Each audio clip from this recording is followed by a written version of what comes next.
I always have lots of people asking me how to make add-ons, so I decided to make a video series showing you exactly that. I have separated the process into 6 different parts: visuals, making a resource pack, coding basics, entities, items, and blocks. There are still more areas that these videos won't cover, but that doesn't mean future tutorials won't be made. Now, before we get into the video, I should probably explain what add-ons are. Add-ons are sort of like the Bedrock Edition equivalent to mods, but much more limited. With add-ons, you can add blocks, items, mobs, and so much more to the game. They can be purchased on the marketplace or downloaded from online sites, including my own, so make sure to go click the link in the description. Alright, now let's get into the tutorial. The first part of making an add-on is making the textures. Textures are what blocks, items, or mobs look like, and can be made in a variety of Photoshop apps. The app that I personally use and will be showing you how to use today is GIMP. GIMP is a free-to-use program that can be downloaded on both Windows computers and MacBooks. I'll leave the link to the download in the description below, as well as any other programs that I showcase today. Once you've opened up GIMP, you're going to want to go to the top left corner of your screen where it says File. You're going to want to click on that. Then you're going to want to click Create New. This will bring up the options for the texture you're about to create. The first thing you want to do is set your image size. Vanilla textures are set to 16 by 16 pixels. Another thing, make sure your image size is set to pixels. This will be labeled as PX. Now you're going to want to click Advanced Options. Don't be too intimidated by all these options, as we're only going to be using a couple of them. The first thing you want to check is your color space. Make sure that's set to RGB color. Lastly, you're going to want to change your Fill With option to Transparency. This will make the background of your texture transparent instead of white. Once you click OK, you're going to have this new 16 by 16 texture. It'll be invisible and very small, so you're going to have to zoom in. To do this, you're going to want to go down to where it says 100% and change that to 3000. Now that we can actually see our canvas, we need to set our pen tool. The paintbrush is not a very good tool for pixel art, so you're going to want to change this to the pen tool. You can do this by right-clicking the paintbrush and selecting the pen tool. The next thing you're going to want to do is set your tool settings. Make sure that the opacity is 100% and that the size is 1. The rest of the settings should just be the same as mine. Make sure that when you draw with your pen tool it looks like this. If not, take a look back at your settings and make sure everything's right. Okay, now for the texturing part. You're going to want to go to the left of your screen where you see a white box and a black box. You're going to want to click on the one in the top left, which should be the white box, and here you can select any color. Okay, now that I've chosen this blue color, I'm going to start off with the basic shape of this item.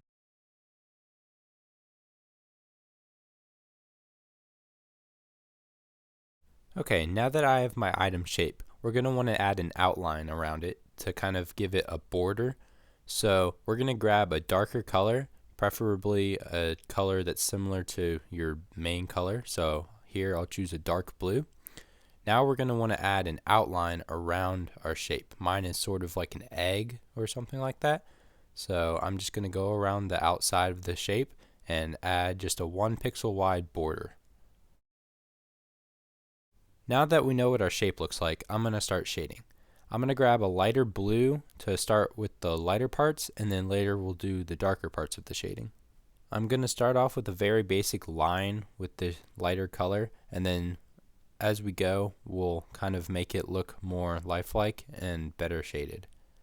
Now we're going to grab our darker color so that we can start adding the darker side of the shading to our egg, or whatever this is. As you can see, I'm adding some dark blue pixels to the bottom right corner of my egg. You kind of want to add some randomness. Don't make it look too perfect, should I say. Make it a little more natural. Okay, now that we have our basic light and dark shades, let's add a little more variety to the colors. So what we're going to want to do is change the opacity. Now, some people don't like changing opacity. Personally, me, I don't love using too much opacity, like a ton of different shades. I like to stick to just like 4 or 5 shades of colors. So what you're going to want to do is so let's say you're adding 4 colors. You're going to want to use 75%, 50%, and 25%. Actually, no, that's 5. because you have 0%, which is the light color, and then you have 25% darker, 50% darker, 75% darker, and the darkest, which is 100%. So as you can see, I'm just changing the opacity and adding some more shading to the egg. Also, this is just a very basic way of texturing. There's tons of more ways. Like another way would be to make a palette before you start texturing. But here I'm just showing you a pretty basic way of texturing for beginners. Okay, now that we've done that for the dark side, let's do it for the lighter shading. So I'm just going to change the opacity to 50% here. So there's only going to be 2 different shades of lighter. So we have the 100% and the 50%.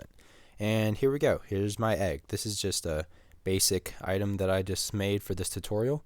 Another thing you might want to do for the outline is add some shading to that. So I'm just going to grab like a darker shade of the dark blue and put it in the bottom right corner, and then a lighter shade, not too light, but just slightly lighter than our dark blue, and put it in the top left corner. And there we have it. There's our item. This isn't for any particular add-on. I just kind of made this for the tutorial. And obviously, this is very basic, but I don't think it looks too bad. So yeah, let's move on to blocks. One more quick thing. You're definitely going to want to save this item. So to do this, we're going to click File and Export As. Not Save As, Export As. Then you're going to want to name it whatever you want, and make sure at the end it's a PNG file. So it should be your name.png. Okay, so now for the blocks, it's pretty much the same idea, except you're filling the whole screen instead of just part of it, like an item. So I'm not going to walk you through this step by step since I did that for items, but you're going to use the same shading technique, or whichever shading technique you use. It doesn't have to be the same as mine. Everybody has different art styles.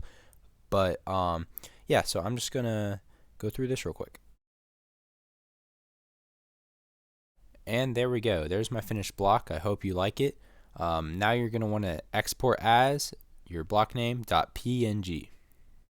Alright, now that we've finished texturing, let's go over modeling.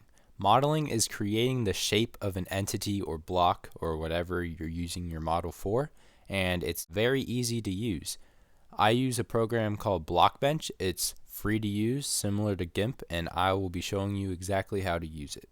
I'll leave the link to download Blockbench down in the description, so go click on that. Once you've downloaded Blockbench, you're going to open up the app and select Bedrock Model. So you're going to create a new Bedrock model. Then you're going to name it. So go to File Name and name it whatever you want. I'm going to call it My Entity. And same with Model Identifier. You're going to call that whatever you want to name your model. So My Entity is my example. UV mode, you're just going to stick with Box UV. There's also the option for Per Face UV, and I'll probably show that in a future video. And then just click Create. So here's our kind of modeling area. So we have this 16 by 16 grid, which is the size of a block. So that's your reference point for how big your entity or model, will be. And so we have some tools. We have Move, Resize, Rotate, and Pivot tool. Oh, and Vertex Snap, which I'll show you how to use later. So first we're going to start off by clicking Create Bone. We're going to name this bone whatever. I'm just going to call it Base. And with this selected, we're going to click Add Cube. So this cube is inside of this bone, so you can drag it out and move it around, but we're going to keep it inside of the bone. The bone is kind of the group or folder where all of your cubes are located in. And so now that we have this cube, we see there's position, size, and inflate, which can change the size of it, and pivot point. And there's also rotation. And so now we're going to go to Resize, and we're going to change the size of this cube. So I'm just going to try to model something, and I'll come back in a sec when I have done that.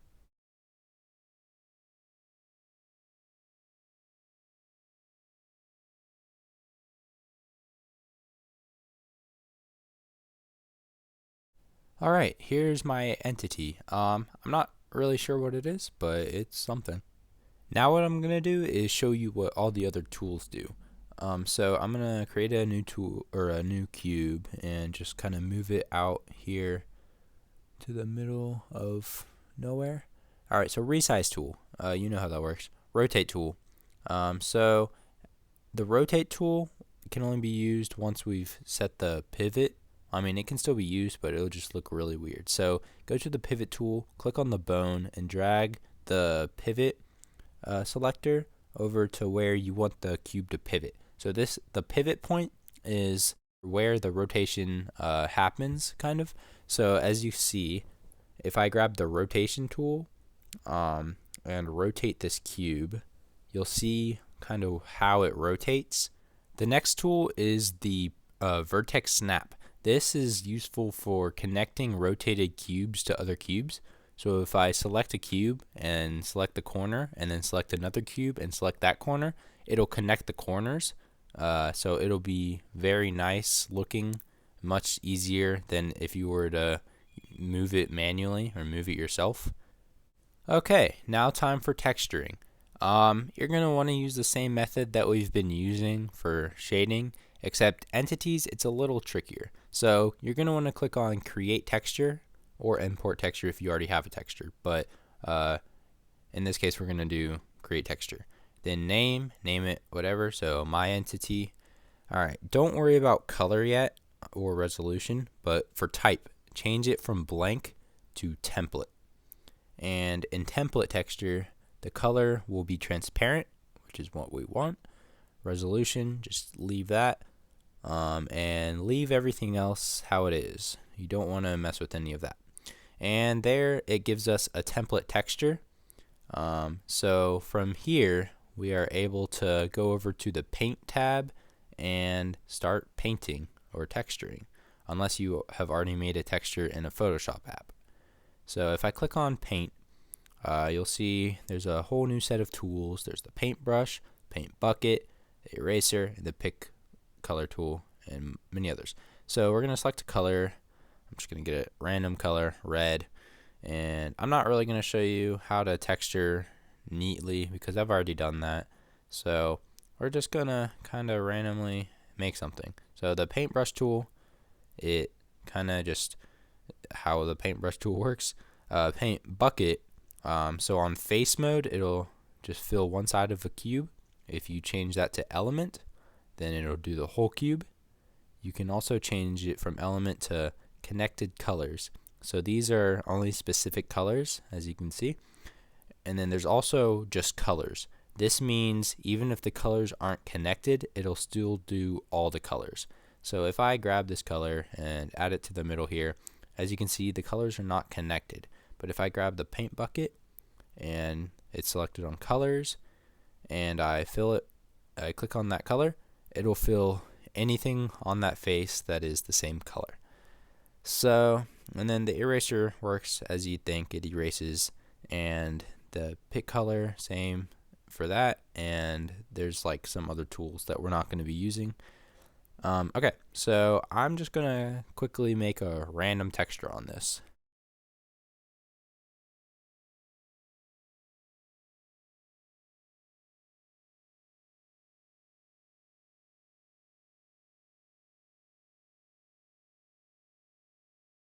Okay, there's my texture. It's pretty basic.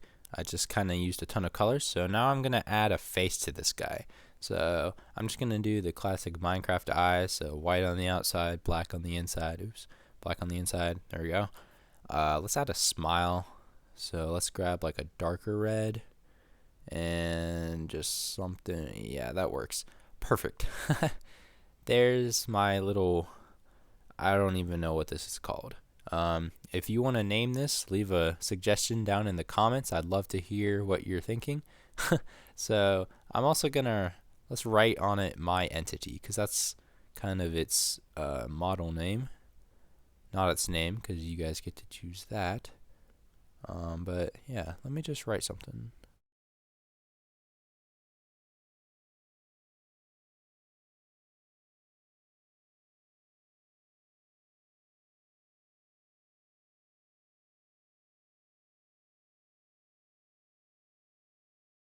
Okay, I know this doesn't look the best, but it's it's just an example texture.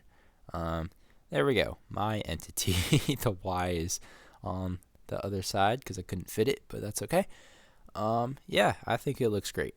My entity. It's beautiful.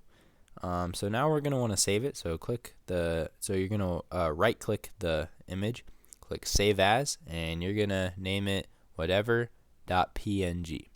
Alright, so here's all of the files that I've saved. We got my block, my entity, animation, which I'm actually going to show in a different video. I decided that it would be better to show animations and how to make those in a separate video. MyEntity.geo, which is the geometry file, so the model file. MyEntity.png, which is the entity's texture, and my item. So I hope you guys enjoyed this tutorial. There will be more coming out. Make sure to like and subscribe if you want to see more tutorials like this. And yeah, I'll see you guys next time. Bye.